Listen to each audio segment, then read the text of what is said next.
Assalamualaikum warahmatullahi wabarakatuh. Sebelumnya perkenalkan nama saya Dwi Hana Talita dengan NIM 28921504142. Dengan adanya video ini untuk memenuhi ujian akhir semester saya pada mata kuliah Manajemen Logistik dengan dosen pengampu Ibu Wina Sarikusumaning Tias, SIPMM.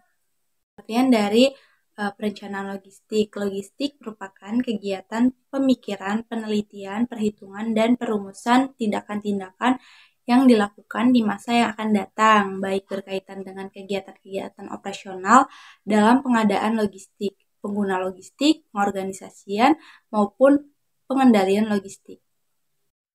Kedua, analisa resiko. Secara garis besar berikut langkah-langkah perencanaan logistik.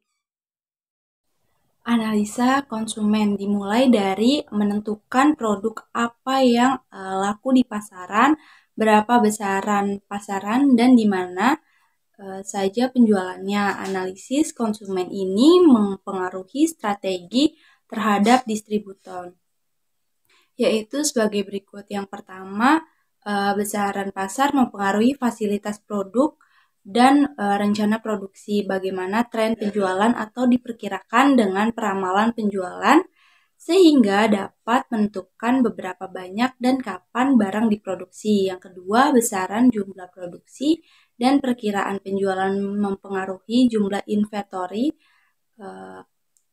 yang paling optimal. Yang ketiga, penyebaran lokasi penjualan mempengaruhi bagaimana sistem dan distribusi, apakah membutuhkan distributor, strategi konsolidasi atau pertumbuhan, dan moda transportasi yang digunakan. Yang keempat, mempertimbangkan juga apakah fasilitas gudang, distributor, dan modal transportasi harus dimiliki sendiri oleh perusahaan atau menyewa atau memakai jasa pihak lain. Semakin banyak jumlah fasilitas berarti semakin tinggi tingkat pelayanan konsumen, karena organisasi dapat mendekatkan diri dengan konsumen dan meningkatkan jangkauan pelayanan. Kekurangan kebutuhan di satu lokasi fasilitas dapat dipenuhi dari lokasi fasilitas lain, tidak selalu dari pusat produksi.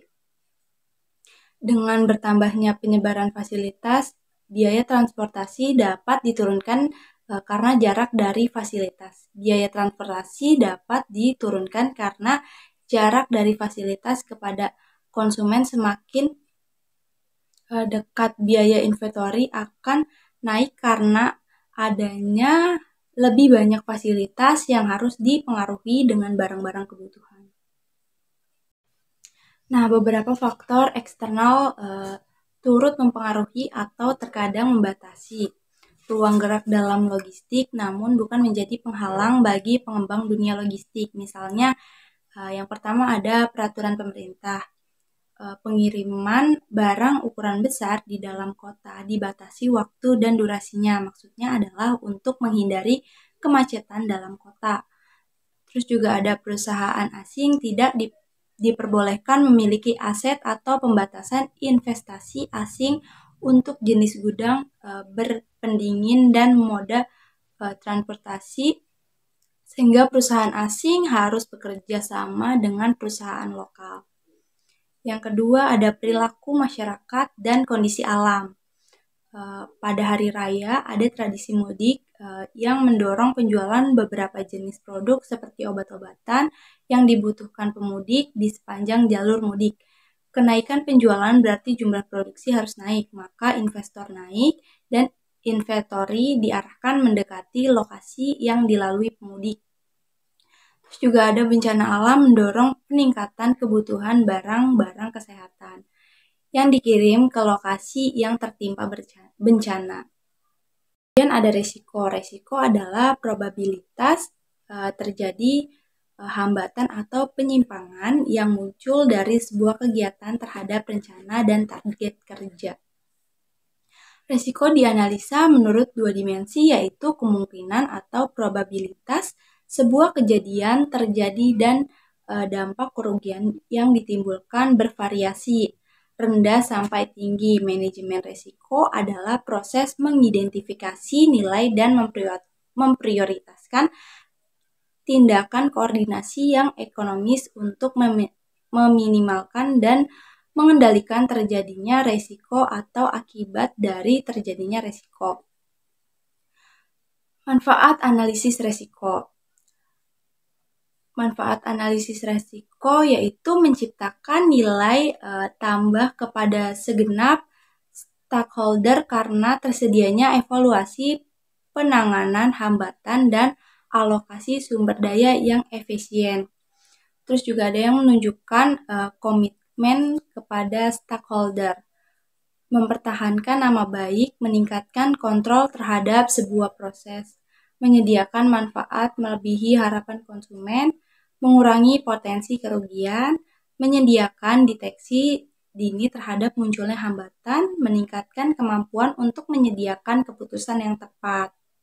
Selanjutnya adalah langkah-langkah strategi